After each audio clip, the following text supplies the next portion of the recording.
kita berhimpun pada petang ni bukan untuk perhimpunan aman ataupun ni, kita hanya hadir untuk menyampaikan memorandum kepada Yang Amat Berhormat Perdana Menteri. Jadi ramai nak tahu isi kandung memorandum ni, saya bacakanlah. Saya bacakan isi kandung memorandum kita. Yang Amat Berhormat Perdana Menteri, kami daripada Gabungan Gerakan Keadilan untuk Datuk Seri Najib memohon Datuk Seri selaku Perdana Menteri Malaysia bertindak supaya kerajaan mengambil tindakan segera terhadap penahanan tidak sah ke atas Datuk Seri Najib. Kenapa kami kata penahanan ini tidak sah? Kami melihat terdapat fakta-fakta yang menunjukkan bahawa terdapatnya kecacatan dalam proses pembicaraan kes SRC International Datuk Seri Najib sehingga beliau tidak mendapat keadilan seperti mana yang sepatutnya diberikan kepada beliau dan mana-mana rakyat Malaysia yang lain. Akibatnya kami percaya bahawa tindakan memenjarakan Datuk Seri Najib adalah satu penahanan yang tidak sah berdasarkan fakta-fakta berikut. Okey. Pertamanya tentang konflik kehakiman. Ada yang tak tadi. Konflik kepentingan hakim. Konflik kepentingan hakim.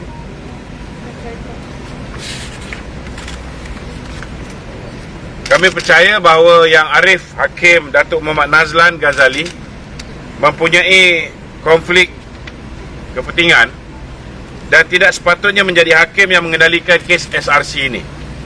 Tindakan beliau menyembunyikan serta tidak menzahirkan konflik tersebut memberikan gambaran bahawa beliau berniat jahat dan tidak berlaku adil terhadap Datuk Seri Najib. Sepatutnya bila dia ada conflict of interest, dia sepatutnya recuse himself daripada menjadi hakim. Melalui dokumen yang tular, hasil siasatan oleh pihak SPRM juga mendedahkan Yang Arif Hakim Datuk Muhammad Nazlan boleh didakwa di bawah Seksyen 220 Kanun Kesiksaan kerana beliau telah menghukum tidak berpaksikan, tidak berlandaskan perlembagaan dan menyalahi undang-undang. Kami juga percaya bahawa Yang Arif Hakim Datuk Muhammad Nazlan telah cuba tidak bercakap benar semasa rakaman percakapan pemeriksaan beliau dan hanya membetulkan fakta sebenarnya selepas beliau bersemuka dengan dokumen yang menunjukkan situasi sebenar. Untuk makluman yang hadir, 4 kali pihak SPRM bertanyakan kepada Hakim Nazlan sama ada dia terlibat dalam usaha untuk menubuhkan SRC. Beliau kata beliau tidak terlibat.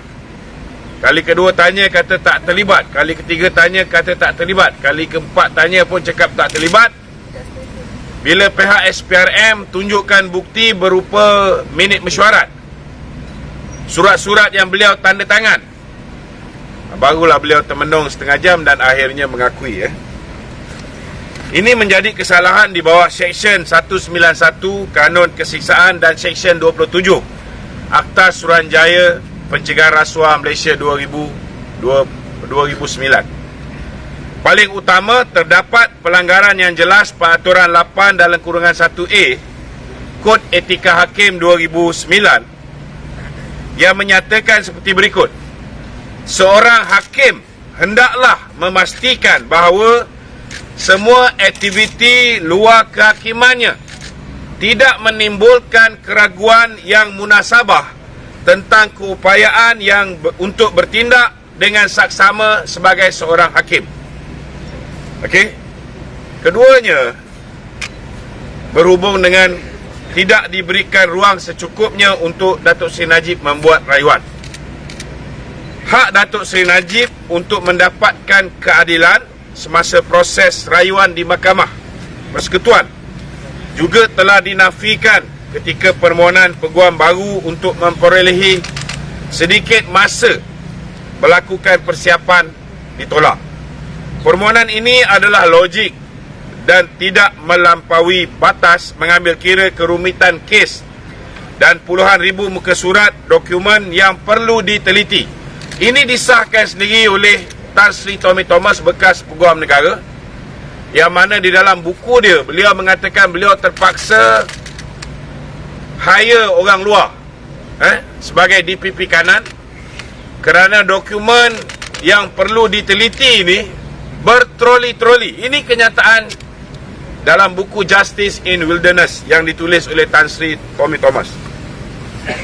Mahkamah Persekutuan dilihat terburu-buru untuk mempercepatkan proses mahkamah sejurus menafikan hak keadilan untuk Datuk Seri Najib Razak. Jadi kita nak beritahu dengan Ketua Hakim Negara apa yang kita bangkitkan, apa yang Datuk Seri Najib bangkitkan yang dia tujukan kepada Jawatan Kuasa Khas PBB adalah minta untuk supaya diteliti sama ada beliau mendapat keadilan ataupun tidak.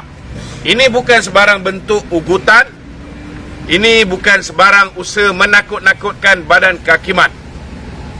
We are here to ask for justice for everybody, not only Datuk Seri Najib Tun Razak. Dan kita yakin Yang Amat Berhormat Perdana Menteri yang pernah dianiaya oleh Datuk Seri Dr. Mahathir dulu, beliau lagi tahu bagaimana salah guna kuasa yang berlaku zaman Tun Dr. Mahathir yang menyebabkan beliau dipenjara. Pasukan Peguam Datuk Seri Najib telah membawa perkara ini ke United Nations Working Group of Arbitrary Detention. Namun atas semangat keadilan dan reformasi yang dijunjung sepanjang hayat perjuangan politik Yang Amat Berhormat Datuk Seri Anwar Ibrahim, kami berharap kerajaan pimpinan Yang Amat Berhormat Datuk Seri akan mengambil tindakan terlebih dahulu sebelum UNGWA bersidang dan membuat keputusan. Tindakan awal kerajaan ini akan membuktikan bahawa Malaysia sentiasa mendaulatkan undang-undang dan mewujudkannya dan wujudnya reformasi ke atas badan kehakiman ketika era pentadbiran kerajaan perpaduan. Kita pun ucap tahniah dan terima kasih kepada Yang Amat Berhormat Perdana Menteri kerana salah satu portfolio yang telah beliau wujudkan di bawah Jabatan Perdana Menteri ialah portfolio seorang menteri yang menjaga undang-undang dan reformasi institusi. Dan saya rasa apa yang kita buat hari ini sebahagian daripada proses reformasi institusi yang perlu dilakukan. Kemudian dari segi sudut kesalahan dalam pertuduhan yang melibatkan Datuk Seri Najib, isu SRC ini, perkara ketiga. Melalui dokumen-dokumen yang diperolehi serta kertas siasatan pihak SPRM yang tular, kita pun tahu kebanyakan daripada apa yang menjadi bukti baru ini sudah pun tular di media sosial. Kami percaya bahawa tuduhan Datuk Seri Najib telah melakukan kesalahan dengan menyalahgunakan kuasa untuk meluluskan pinjaman KUAP bagi mendapatkan habuan adalah tidak benar sama sekali. Siasatan SPRM telah membuktikan bahawa wang yang masuk ke akaun Datuk Seri Najib tidak berasal daripada KUAP. Duit yang masuk daripada ke dalam akaun Datuk Seri Najib mengikut kertas pertuduhan ialah rasuah yang diterima oleh Datuk Seri Najib, kononnya kerana Datuk Seri Najib hadir di dalam mesyuarat kabinet yang meluluskan pinjaman kepada KUAP dan dikatakan duit itu sebahagian daripada KUAP. Tetapi sebenarnya duit ini, tuan-tuan, berasal daripada pinjaman yang dibuat oleh Putra Perdana Development. Dimohon ataupun dipinjam daripada Maybank sebanyak 140 juta, tuan-tuan. Dan ianya bukan duit daripada KUAP. Hakim Nazlan juga mengetahui dan terlibat dalam proses pinjaman ini. Ini bukti yang jelas, tuan-tuan, bahawa Hakim Nazlan tahu. Ketiadaan saksi utama. Kegagalan pihak pendakwaan mencari dan membawa saksi utama kes SRC juga merupakan satu asas yang kukuh bahawa kes ini tidak berjalan dengan sempurna. Nik Faisal dan Jolo, dua individu yang terlibat dalam urusan SRC dan melakukan perbuatan memindahkan wang ke dalam akaun Datuk Seri Najib, tidak dibawa ke mahkamah dan pihak pendakwaan. Tidak berlaku proses soal jawab saksi yang penting bagi menentukan fakta apa yang telah berlaku di luar pengetahuan Datuk Seri Najib. Berdasarkan jangkaan kami, seperti yang di atas, kami percaya bahawa Datuk Seri Najib telah dizalimi dan tindakan mendakwa serta menghukum beliau adalah satu perkataan jahat yang dirancang. Jika kerajaan tidak melakukan sesuatu, Datuk Seri Najib akan terus dianiaya. Setiap detik beliau dikurung di balik tirai besi tanpa melalui proses keadilan yang sempurna adalah satu bentuk kezaliman kepada beliau dan keluarganya. Satu tindakan drastik dan pantas harus diambil oleh kerajaan bagi memastikan Datuk Seri Najib diberikan ruang untuk dibebaskan dan kes SRC ini dibicarakan semula dengan adil tanpa ada sebarang kepincangan di hadapan seorang hakim yang tidak ada sebarang kepentingan.